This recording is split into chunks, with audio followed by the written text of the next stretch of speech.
Welcome to my channel. My name is Megan, and today I'm going to be talking about a different type of attachment style. And I just felt as though it was an interesting psychology concept that should be shared. Also, I feel as though it's just a good way to learn about different attachment styles and how it can be evolved in relationships, whether those are romantically or just general. With me here, I have my painting. It's a number of paint. I got it off Amazon, so I'm just going to be painting that. So, what are attachment styles? Attachment styles are different ways how we interact and behave in a relationship. In childhood, these attachment styles can be how we interact with our parents, and then in adulthood, these attachment styles can be the way how we interact with our romantic partners or people generally. So there are 4 different types of attachment style. The first attachment style is a secure attachment style. So basically, as the name states, a secure attachment style in childhood, they see their parent as a secure base, and they can venture out independently and explore the world. And as adults, they have these similar relationship with their partners. They feel secure and connected with their partner while allowing themselves and their partner to move freely. The second attachment style is anxious preoccupied attachment style. This attachment style is the most common in children who parents were inconsistent or sometimes present, whether that was both emotionally or physically. These children are often highly anxious, and then as adults, these individuals act desperate or insecure more often than not. Their behavior often exaggerates their own fear, and they often feel emotionally hungry and are looking for people to fulfill this emotional hunger for them. The third attachment style is avoidant attachment style. I feel like I know a lot of people who have this attachment style, including myself. So this attachment style results when a child has a parent who are constantly not present or dismissive. These children begin to experience the world as a place where they cannot rely on others, and they have to rely upon themselves, and they often have unmet emotional needs.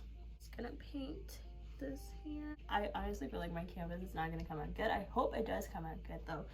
I'll show you guys a picture of what I'm trying to paint. So the avoidant attachment style as an adult, it can manifest a feeling fear of being close or emotionally involved with others. They tend to be emotionally distant. The fourth attachment style is disorganized attachment. This is the most harmful attachment style. This tends to result when the caregiver are inconstant.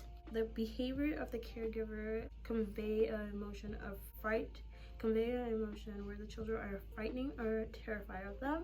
The children who grow up in this type of environment often struggle with relationship throughout their lifetime, throughout their life basically. As an adult, these children who have grown up in such a disorganized home often struggle with the ability to self-regulate and ultimately look for others to fulfill this need.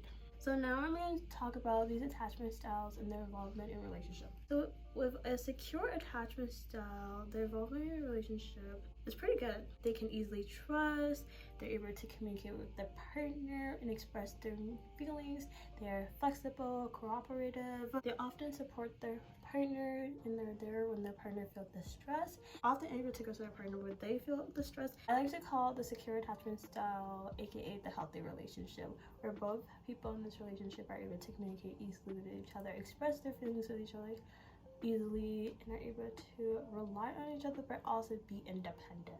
So the next one will be the anxious attachment styles and its involvement in relationship.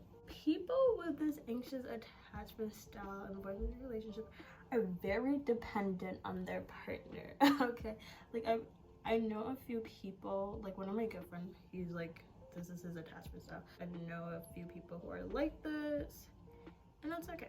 Tend to act out. They're very sensitive, they're combative, and they like to blame others. They're insecure in intimate relationship, and they're constantly worried about rejection and abandonment from their partner, and this all is stemming from their childhood. They are needing and require ongoing reassurance from their partner in the relationship, or else they feel as though something is wrong.